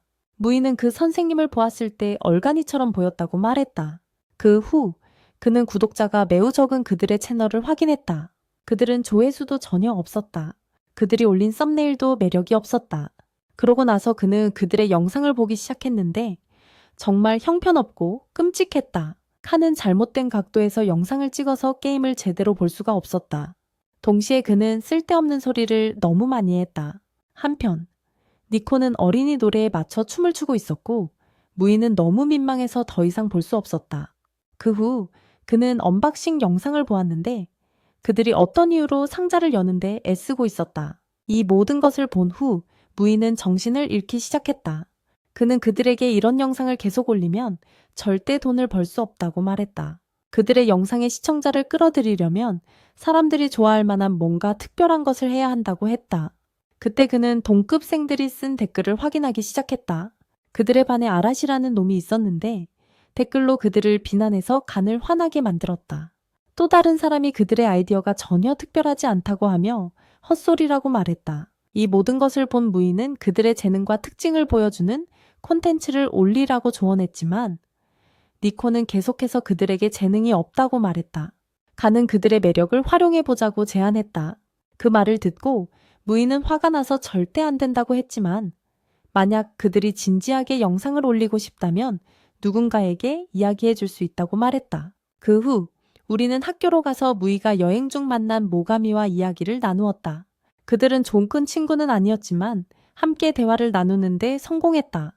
그러자 모가미가 그들을 약간 부끄럽게 만들기 시작하며 그의 영상을 봐도 아무것도 이해하지 못할 거라고 말했다. 그의 영상은 다양하고 가끔 영화 리뷰도 한다. 그 후 그는 자신을 이상한 사람이라고 언급했다. 그가 한 모든 말을 듣고 가는 화가 났다. 하지만 모가미는 거기서 멈추지 않았다. 그는 영상을 만드는 방법에 대해 오랫동안 이야기하기 시작했다. 가는 답답해서 발을 구르며 모가미는 많은 실수를 하며 많은 것을 배웠다고 말했다. 그의 말을 들은 가는 정신을 잃고 모가미에게 소리치며 그의 머리를 잡고 즉시 그의 영상을 보라고 요구했는데 이는 모가미를 불쾌하게 만들었다. 이 모든 헛소리 끝에 드디어 주요 주제가 나왔고 모가미는 그의 채널을 보여줬다. 특별한 건 없었고 구독자는 겨우 83명이었다. 그 후 그들은 모가미의 영상을 보기 시작했는데 시각적으로 인상적이고 좋은 각도에서 촬영되었다. 하지만 동시에 모가미는 영화와 감독에 대해 많은 잡담을 하며 대개는 관련 없는 세부 사항을 많이 말했다. 그래서 가는 영상을 빠르게 감상하며 매우 답답해했는데 그는 설득되지 않았다. 그럼에도 불구하고 무이는 그 영상에 감명을 받아 모가미의 채널을 칭찬하며 간과 니코에게 모가미의 채널이 그들의 채널보다 낫다고 말했다. 그리고 무이는 모가미에게 이 두 바보에게 콘텐츠를 개선할 방법을 가르쳐 달라고 부탁했다. 그들은 그 후 모가미의 인기 영상을 시청했는데 그가 게임을 프로그래밍한 내용이었다. 하지만 사람들은 댓글에서 그 게임이 농담이라며 그를 괴롭혔다. 게다가 모가미는 헛소리를 멈추지 않았다. 하지만 그 순간 무이는 아이디어가 떠올랐다. 다음으로 우리는 무이의 집으로 가서 그가 모가미와 그의 장비를 데려와서 새로운 영상을 촬영하기 시작했다. 모가미는 그들만 이해해야 하는 선물을 줬고 그들은 놀랐다. 그들은 니코가 게임을 하는 영상을 찍기로 결정하고 무이는 그린스크린을 가져왔는데 이는 그들이 무이가 이걸 진지하게 생각하고 있다는 것을 알게 했다. 하지만 게임에 관한 영상임에도 가는 역할이 없었고 무이는 간에게 물러나라고 말했다. 그러고 나서 우리는 무이와 모가미가 영상을 편집하는 모습을 보게 되고 오랫동안 작업하고 편집한 끝에 영상이 멋지게 완성되었다. 이것은 니코가 감정을 담아 비꼬는 방식으로 게임에 대한 해설을 한 것이었다. 마침내 그 영상이 유튜브에 업로드되었다. 무이와 모가미는 편집을 정말 잘해서 니코는 그 영상이 훌륭하다고 생각했다. 그 영상은 5천만 뷰를 넘겼고 사람들은 그 영상을 정말 좋아했다.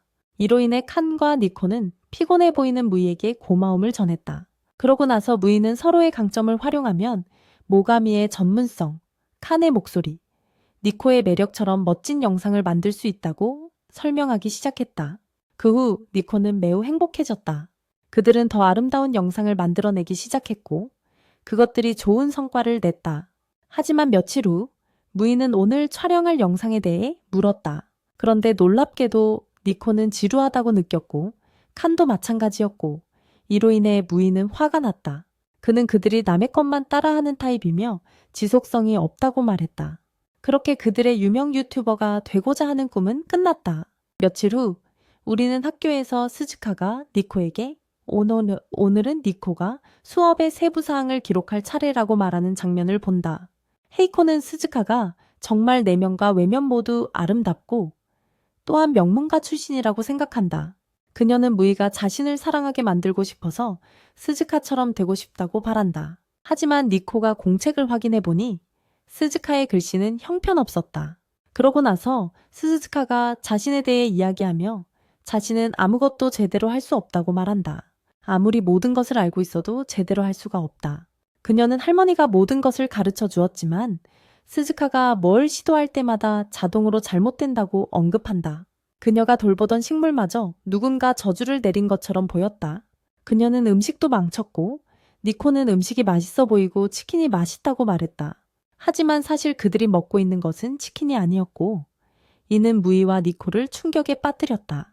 갑자기 스즈카가 니코에게 마법을 써서 필요한 모든 기술을 주라고 요청한다. 대신 그녀는 돈을 주겠다고 한다. 하지만 니코는 그녀의 주문이 영구적이지 않다고 말하자 스즈카는 일시적인 주문으로도 괜찮다고 대답하며 할머니의 다도 시험을 통과해야 한다고 한다. 만약 실패하면 그녀는 계속 공부해야 한다. 이 이야기를 듣고 그들은 생각에 잠기기 시작한다. 시험이 매우 어려울 것이라는 생각 때문이다. 니코는 누군가를 능숙하게 만드는 주문이 없다고 말한다. 하지만 그녀는 다른 아이디어가 있다고 한다. 그러고 나서 그녀는 무이와의 스즈카에게 손을 앞으로 내밀라고 하고 마법을 시전한다. 우리는 무이가 하는 모든 것을 스즈카가 자동으로 따라하는 모습을 보게 되고 이로 인해 그들은 충격에 빠진다. 니코는 시험날에 그들의 몸에 완전히 주문을 걸 것이라고 말한다. 무이가 다른 방에서 시험을 도와줄 것이니 스즈카도 성공할 수 있을 것이다. 무이는 그들에게 다도 시험에 대한 지식이 없다고 말하지만 결국 동의해야 할 것 같은 느낌이 든다. 그 후 그는 닷에 대한 모든 것을 열심히 배우기 시작한다. 시험 전날 준비하는 그를 보며 칸은 무이가 매우 진지하게 임하고 있다고 말한다. 칸은 카메라가 부착된 안경을 사용해 그들을 도와주기로 결심했고 이를 통해 무이는 모든 상황을 볼 수 있게 된다.